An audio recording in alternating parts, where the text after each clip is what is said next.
I moved to South Dakota about 5 years ago. It was the first time I'd ever lived alone, and honestly, it was long overdue. My parents had been on my case for years about getting out of the house, and I finally caved.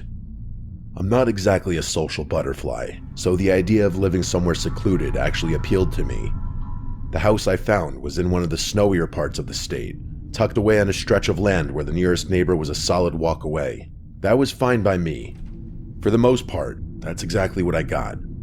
The first few years were uneventful in the best way possible.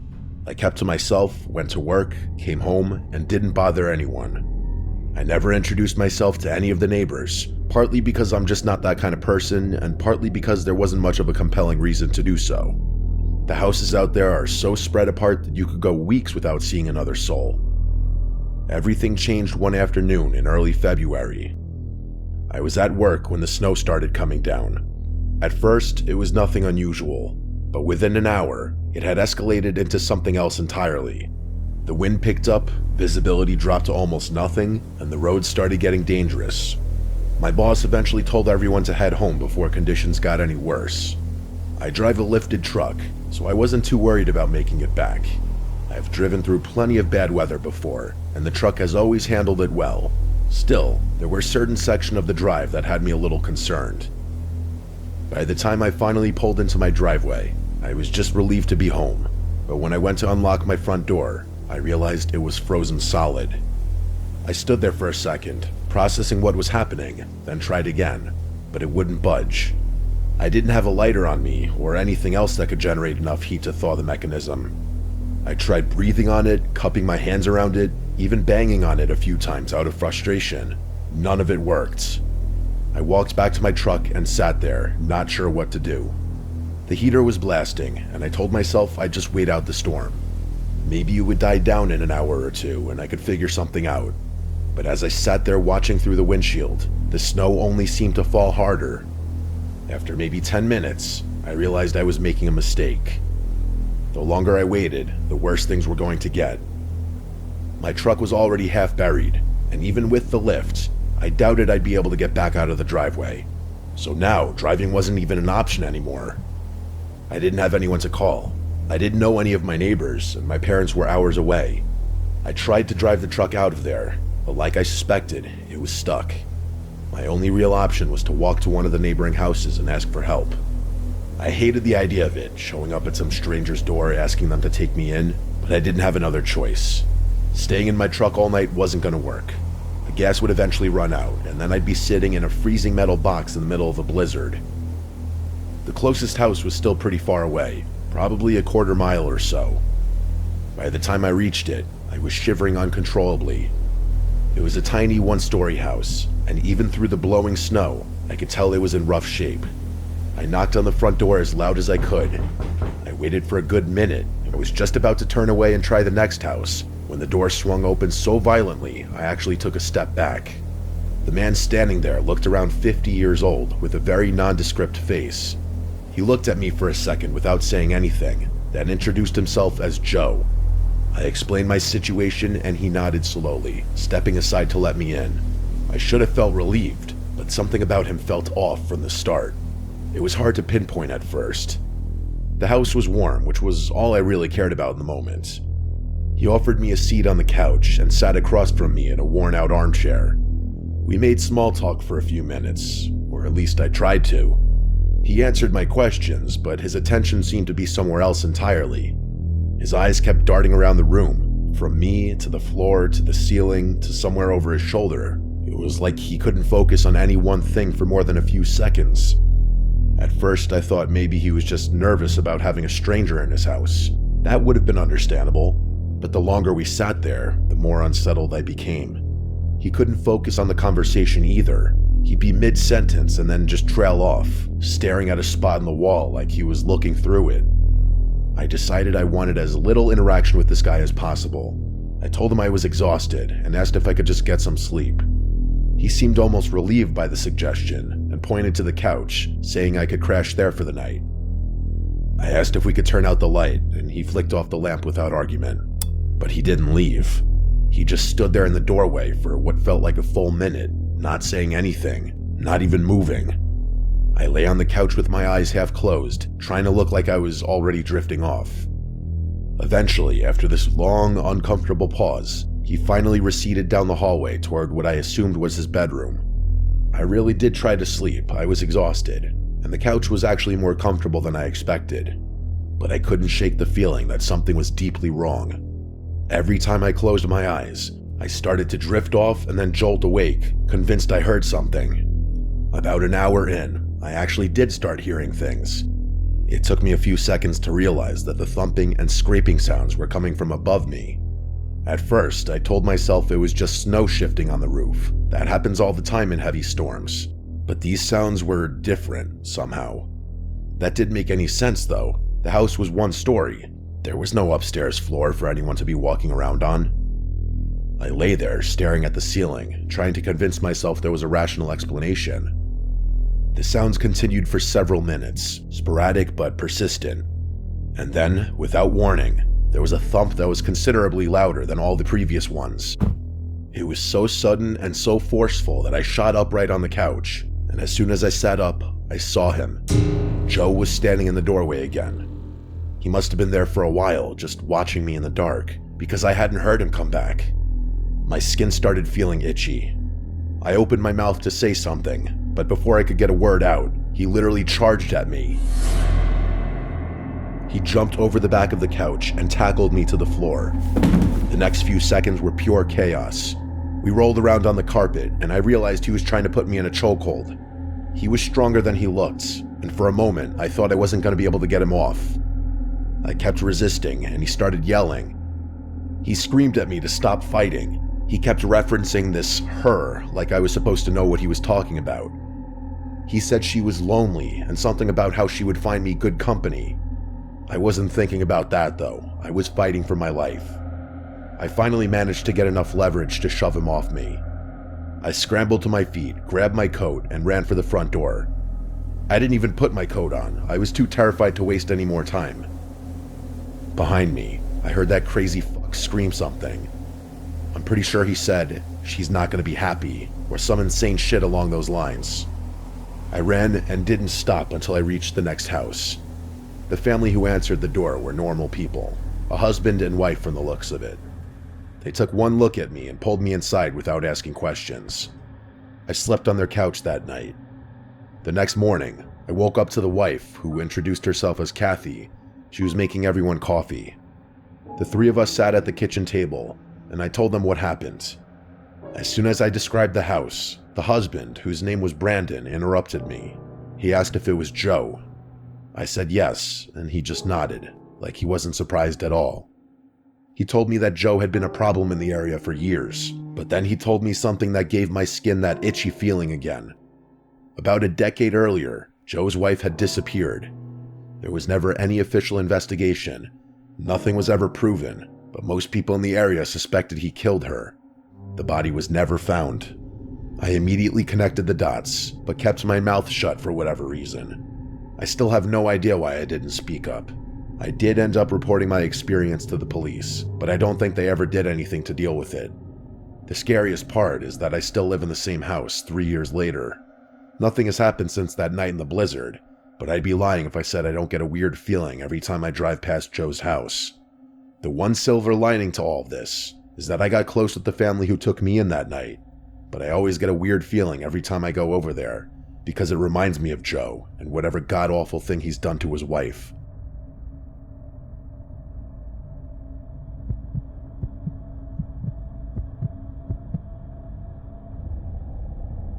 This happened last winter during one of the worst blizzards I can remember. I'm 27 and live alone in a small rental house in upstate New York. I work remotely in finance, which sounds fancier than it is. Mostly, I just sit at my desk and stare at spreadsheets all day. The point is, I rarely have a reason to leave the house during the week. Some weeks, I don't leave at all. Anyway, the local news has been hyping up this blizzard for days. You know how they get. Every storm is potentially historic or life-threatening, until it dumps 3 inches and everyone moves on. But this one actually looks serious. The weather alerts were telling people to stay off the roads unless absolutely necessary, stock up on essentials, all that. So I went grocery shopping that morning, grabbing enough food to last me through the weekend, and then I settled in for what I assumed would be a boring few days of working from home. The snow started in the mid-afternoon, and by around 8 p.m., I could barely see past my front porch. I spent most of the evening on my couch, half watching TV and half listening to the wind howl outside. It's a specific kind of sound, wind during a blizzard, not like a summer storm where it comes and goes. This was constant, like the house was inside a tunnel. At around 10:30, I heard a new sound. It was kind of like a loud thud, followed by this dragging sound, sort of like something heavy being pulled across wood. I figured a tree branch had come down. There are a few old oaks near my driveway, and with all that snow and wind, it wouldn't be surprising if one of them dropped a limb. About 15 minutes later, though, I heard a car horn. It wasn't a normal honk. It was weak and intermittent, almost like someone had tapped the horn on accident. I went to my front window and looked out. There was a vehicle stopped near the end of my driveway. I could see its headlights cutting through the snow, but that was about it. I stood there for a few minutes, waiting to see if anyone could get out, but I couldn't make out any movement. With the storm the way it was, I couldn't even tell what kind of car it was. My first thought was that someone had slid off the road. It happens out there, especially in weather like that. It sounds callous, but I wasn't about to trudge out into a blizzard to check on a stranger, not when I could barely see 10 feet in front of me. I went back to the couch and tried to focus on something else. At around 11, I heard knocking at my front door. I didn't open the door. Instead, I walked over and called out, asking who was there. A man's voice answered. He said his car was stuck and he needed to come inside to warm up and use a phone. His voice sounded strained, like he was out of breath. Part of me felt guilty. If this guy really had been walking through that storm, he probably was freezing. But another part of me still wasn't fully ready to just open my door to a stranger in the middle of the night. Instead of opening the door fully, I cracked it, making sure to keep the security chain locked. The man on my porch was covered in snow, like to a laughable extent. It was caked on his jacket, his shoulders, his hair. He was shorter than me, and he was visibly shivering. He said his phone had died and that he'd been walking for some time, trying to find a house with lights on. I was just about to open the door when I noticed his boots. I don't know what made me look down, but I did. And here's the thing. His boots were clean. Like, clean and dry, too. If this guy had really been walking through a blizzard for any length of time, his boots should have been caked with snow and ice as well. Hell, mine get like that just walking to my car. I felt something cold settle in my stomach that had nothing to do with the weather. I told him again that I would call for help and make sure someone came for him. He asked me to be let in again, more firmly this time. I didn't respond. I just closed the door and locked it. I could hear him say something on the other side, but I was already walking to get my phone. I called 911 and explained the situation. While I was on the line with the operator, I heard footsteps move from my porch to the side of my house, toward the back. The operator told me to stay inside and keep all the doors locked. She said police were being dispatched, but warned me that response times might be delayed because of the weather. I moved to a side window and peeked out, not wanting him to see me. The man was standing near the corner of my house, maybe 15 feet away. He wasn't moving, he was just standing there looking up at the windows. A few minutes later, I heard banging on my back door. Like someone was trying to break through. The whole door was shaking in its frame. I grabbed a knife from the kitchen and retreated to my bedroom. I locked the door behind me and stood a few feet from the door. The banging stopped after maybe a minute. I don't know how long I stood there. It felt like hours, but was probably closer to 20 minutes. At some point, I heard the car horn again, the same one from earlier, but this time it was one long, continuous honk. Luckily, the police arrived shortly after that. They found a vehicle partially buried in a snowbank, but it was further down the road than where I'd seen the headlights. The engine was cold when they checked it, not warm like it would have been if someone had recently been driving it. Here's the part that still gets me. The officers told me there were no footprints leading from the vehicle to my house. Apparently the snow was undisturbed between the car and my property. There were footsteps leading down my driveway and around my house, but they stopped at the driveway like someone had been driving a separate car. The police searched the area but didn't find anyone. The next morning, after the storm had passed and the sun was out, I went outside to look around. To my horror, there were muddy handprints on the exterior of my bedroom window, which definitely hadn't been there when the police searched the property. It was like the person had come back after they had left, or had been hiding and never left in the first place. A few days later, I found out that another house about half a mile away had been broken into during the storm. The homeowner wasn't there at the time, so no one was hurt, but the strange part was that nothing was reported stolen. Whoever broke in didn't take anything. Why anyone would break into a house during a blizzard and not even steal anything is beyond me. It's almost like whoever did wasn't trying to rob the place, but do something else. I know the whole incident doesn't sound that scary, but I can't help but feel like whoever was trying to get into my house, probably the same person that broke into the other house, was there to do something sinister. I'm just glad I didn't open my door.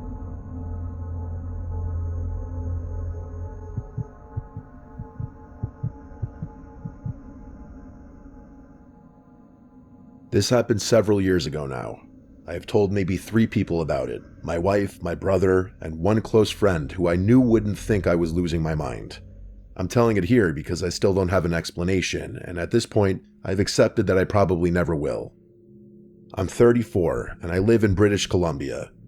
For most of my 20s, I was a professional skier, alpine racing mostly. I competed nationally for about 6 years before my body started telling me it was time to stop. Nothing dramatic like a career-ending injury or anything, just the accumulation of wear and tear that happens when you've been throwing yourself down mountains since you were a kid. I stepped away from competition when I was 26, which felt like the right call at the time and still does. But retiring from competitive skiing doesn't mean you stop skiing. If anything, it freed me up to do the kind of skiing I actually loved, backcountry stuff away from the resorts and crowds. I say all this not to brag, but to establish that I knew what I was doing out there. I was avalanche trained, certified in wilderness first aid, and familiar with every protocol you're supposed to follow when you're skiing alone in remote terrain. I'd done dozens of solo trips in the backcountry without incident. The plan that day was simple. I was going to hit a remote range a few hours north of where I lived, a spot I'd skied before actually. The weather forecast was calling for light snowfall, maybe a few inches, but nothing that would prevent a day trip. I checked the avalanche conditions the night before and again that morning. Everything looked manageable. I got to the mountain just after sunrise, strapped on my gear, and started skinning uphill. The snowfall started picking up while I was climbing, which wasn't unusual, but the wind had changed too.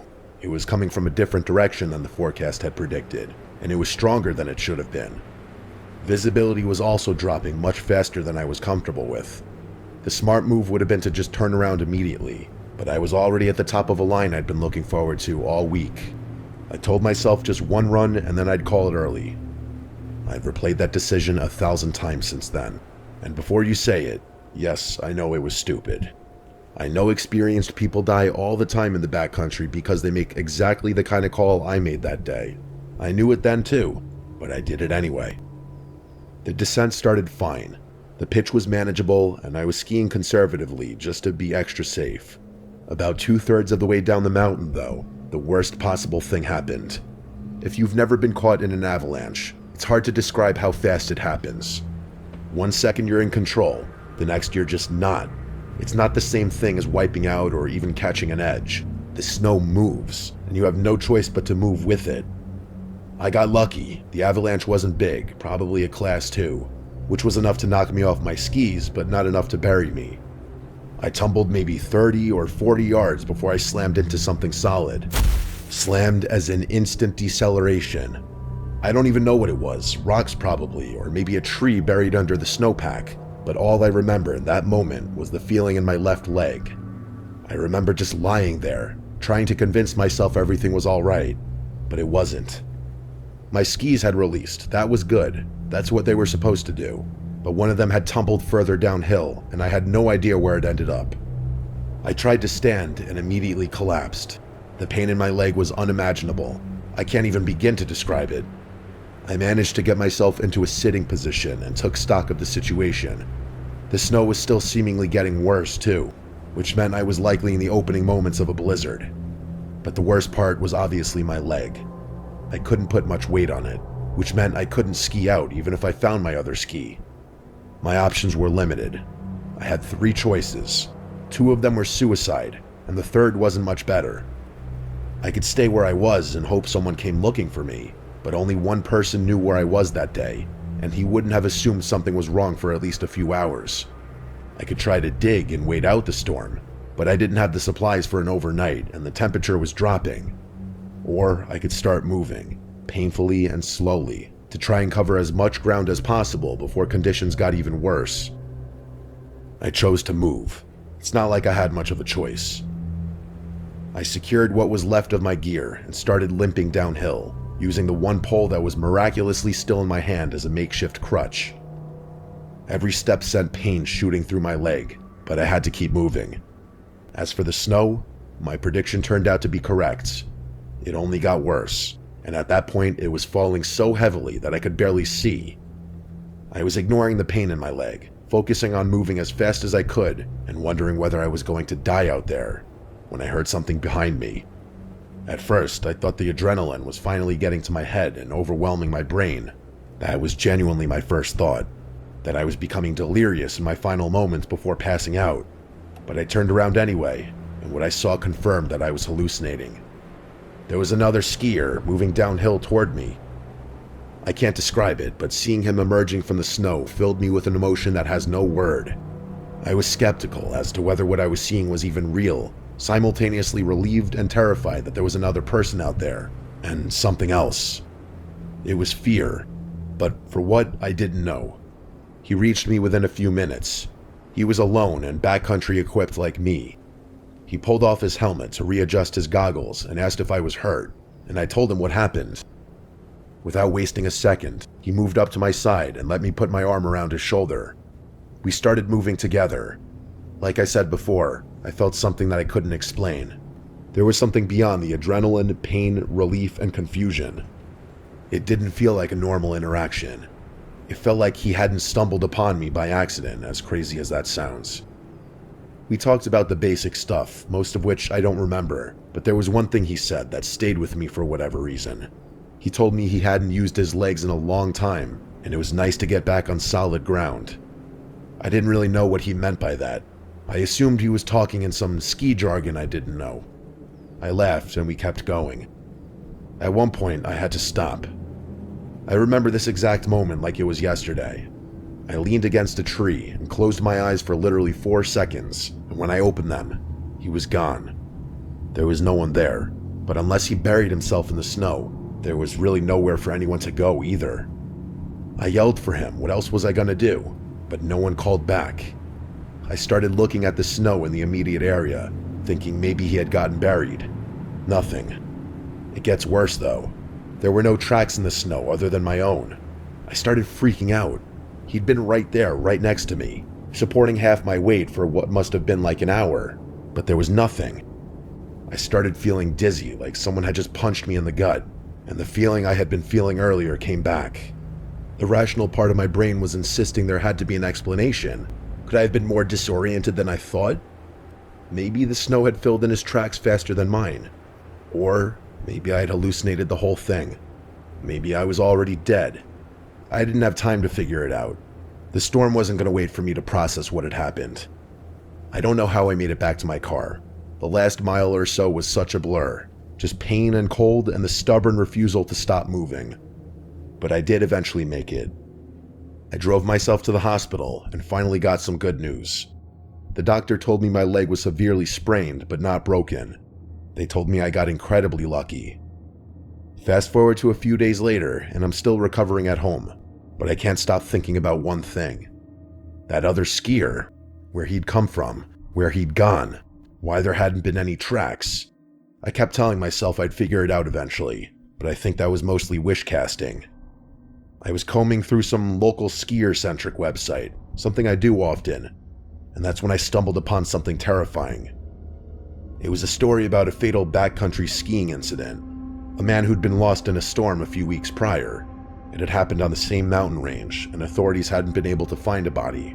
The worst had been assumed. There were no photographs of the man on the article, and when I searched up his name, I didn't find any Facebook or Instagram profiles or anything of the nature. So I can't compare the man I saw on the mountain to the man in the article, but it's still a chilling coincidence nonetheless. I choose to believe the shock and hypothermia were causing me to hallucinate and my memory playing tricks on me. Maybe my brain constructed something to convince me that I wasn't alone on the mountain, but I remember his shoulder under my arm. I remember feeling him helping me down the mountain. There's no way I could have moved that fast by myself. I still ski, but I haven't gone alone since then. I still have no idea what helped me off that mountain.